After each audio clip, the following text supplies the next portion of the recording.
संध्या का समय था। आसमान में काले बादल ऐसे घूम रहे थे मानो प्रकृति स्वयं किसी अनहोनी का संकेत दे रही हो। पहाड़ों के बीच बहती एक उफनती नदी, उसके किनारे एक घायल युवक निश्चल पड़ा था और उसके सामने खड़ी थी एक स्त्री। चेहरे पर आंसू नहीं, बल्कि आंखों में ऐसा संकल्प जिसे देखकर स्वयं देवता भी कांप उठें। अचानक हवा भारी हो गई, चारों ओर धुंध फैलने लगी। तभी उस धुंध के बीच प्रकट हुआ एक दिव्य पुरुष, काले वस्त्र, हाथ में दंड और आंखों में समय जितनी कठोरता। उन्होंने गंभीर स्वर में कहा, देवी, अब लौट जाओ। जिस प्राण को काल अपने साथ ले जाए वह कभी वापस नहीं आता। लेकिन वह स्त्री शांत खड़ी रही। उसने धीरे से कहा, जिस रास्ते पर मेरे स्वामी चले हैं उस रास्ते का अंत देखे बिना मैं नहीं लौटूंगी। और यहीं से शुरू हुई एक ऐसी कथा जहां प्रेम ने नियति को चुनौती दी और एक स्त्री की निष्ठा ने मृत्यु के नियम बदल दिए। बहुत समय पहले उत्तर दिशा में एक राज्य था जिसका नाम था सूर्यगढ़। उस राज्य के राजा थे वीरेंद्र सेन। अपार धन, विशाल सेना और सोने से चमकते महल। लेकिन राजा की जिंदगी में एक खालीपन था। उनकी कोई संतान नहीं थी। हर रात रानी देवयानी महल के मंदिर में दीप जलाती और भगवान से कहती, प्रभु, राज्य बिना उत्तराधिकारी के अधूरा है, हमें संतान का सुख दीजिए। धीरे धीरे वर्षों बीत गए। फिर एक दिन राजा ने सब कुछ छोड़कर कठोर तप करने का निर्णय लिया। घने पर्वतों के बीच एक प्राचीन शिव मंदिर था। वहीं राजा ने तपस्या शुरू की। बरसात आई, सर्दियां आईं, तेज धूप ने शरीर जला दिया, लेकिन राजा अडिग रहे। पूरा राज्य कहने लगा, राजा अब शायद जीवित नहीं बचेंगे। लेकिन राजा का विश्वास टूटने वाला नहीं था। फिर एक रात मंदिर में रखा शिवलिंग अचानक प्रकाश से चमक उठा। घंटियां अपने आप बजने लगी और उस प्रकाश से एक दिव्य आवाज गूंजी, राजन, तुम्हारी तपस्या सफल हुई। तुम्हारे घर ऐसी कन्या जन्म लेगी जिसका नाम युगों तक लिया जाएगा। राजा की आंखों से आंसू बह निकले। कुछ महीनों बाद महल में जन्म हुआ एक कन्या का। उसका नाम रखा गया वैदेही। जैसे जैसे वैदेही बड़ी हुई, उसका सौंदर्य पूरे आर्यवर्त में प्रसिद्ध हो गया। लेकिन उसकी सबसे बड़ी शक्ति उसकी बुद्धि थी। वह शास्त्रों में विद्वानों को पराजित कर देती थी और युद्धकला में राजकुमारों को। समय आया विवाह का। दूर दूर के राजकुमार आए, लेकिन वैदेही का मन किसी पर नहीं ठहरा। एक दिन राजा ने कहा, पुत्री, अब निर्णय तुम्हें करना होगा। अपना जीवन साथी स्वयं चुनो। वैदेही रथ पर बैठकर राज्यों की यात्रा पर निकल पड़ी। कई नगर, कई महल, कई राजकुमार, लेकिन उसका मन शांत नहीं हुआ। फिर एक दिन वह एक वन प्रदेश पहुंची। वहां उसने एक युवक को देखा, साधारण वस्त्र पहने, अपने बूढ़े पिता को कंधे का सहारा देते हुए। उस युवक के चेहरे पर अद्भुत तेज था। उसका नाम था आर्यकेतु। वह कभी गंधर्वपुर का राजकुमार था, लेकिन छल से उसका राज्य छीन लिया गया था। अब वह अपने बीमार माता पिता के साथ जंगल में रहता था। वैदेही उसे देखते ही समझ गई, यही मेरे जीवन का सत्य है। वह लौटकर महल आई और अपने पिता को सब बता दिया। उसी समय राजसभा में पहुंचे महर्षि अत्रि। उन्होंने ध्यान लगाया और अचानक उनका चेहरा गंभीर हो गया। राजा घबरा गए। मुनिवर, क्या बात है? महर्षि बोले, आर्यकेतु महान आत्मा है, लेकिन उसकी आयु केवल 1 वर्ष शेष है।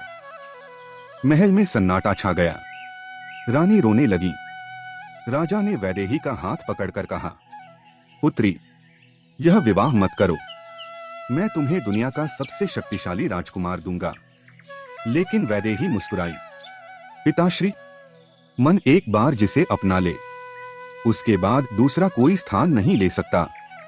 उस दिन राजा समझ गए, उनकी बेटी केवल राजकुमारी नहीं, पर्वत जैसी अडिग आत्मा है। और फिर वैदेही का विवाह आर्यकेतु से हो गया। महल का वैभव छूट गया। अब वह जंगल के छोटे से आश्रम में रहने लगी। सुबह नदी से पानी लाना, लकड़ियां इकट्ठा करना, बीमार साससुर की सेवा करना। लेकिन वैदेही के चेहरे पर कभी दुख नहीं दिखा, क्योंकि उसके लिए महल नहीं, उसका पति ही उसका संसार था। लेकिन हर रात जब आर्यकेतु सो जाता, वैदेही चुपचाप आकाश को देखती और सोचती। 1 वर्ष, बस 1 वर्ष।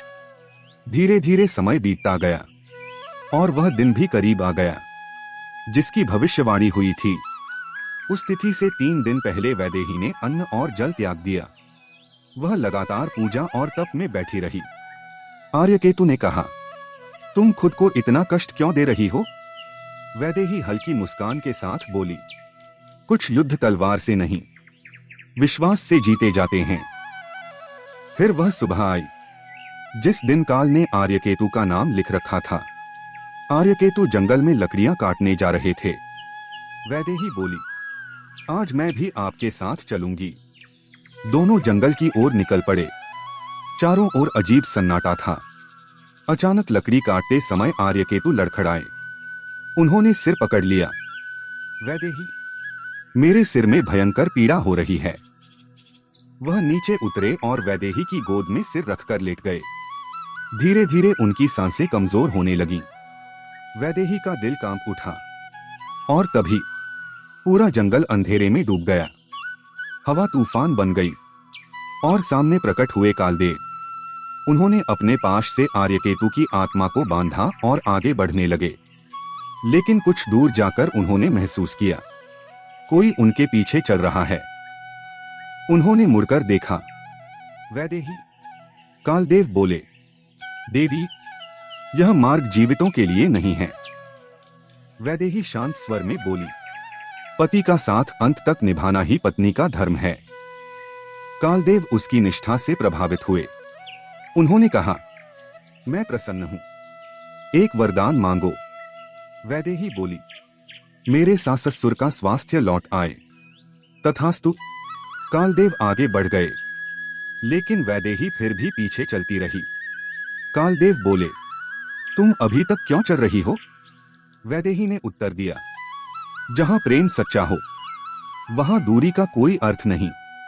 कालदेव कुछ क्षण मौन रहे, फिर बोले, दूसरा वरदान मांगो। मेरे स्वामी का खोया हुआ राज्य उन्हें वापस मिल जाए। तथास्तु। फिर भी वैदेही नहीं रुकी। अब स्वयं कालदेव आश्चर्य में थे। उन्होंने कहा, देवी, तुम अद्भुत हो, अंतिम वरदान मांगो। वैदेही ने सिर झुकाया, मुझे ऐसा आशीर्वाद दीजिए कि मैं अपने पति के वंश को आगे बढ़ाने वाली संतानों की माता बनूं। कालदेव मुस्कुराते हुए बोले, तथास्तु। लेकिन अगले ही क्षण उनके कदम रुक गए। उन्होंने अपनी ही बात पर विचार किया। यदि वैदेही मां बनेगी तो आर्यकेतु को जीवित होना ही पड़ेगा।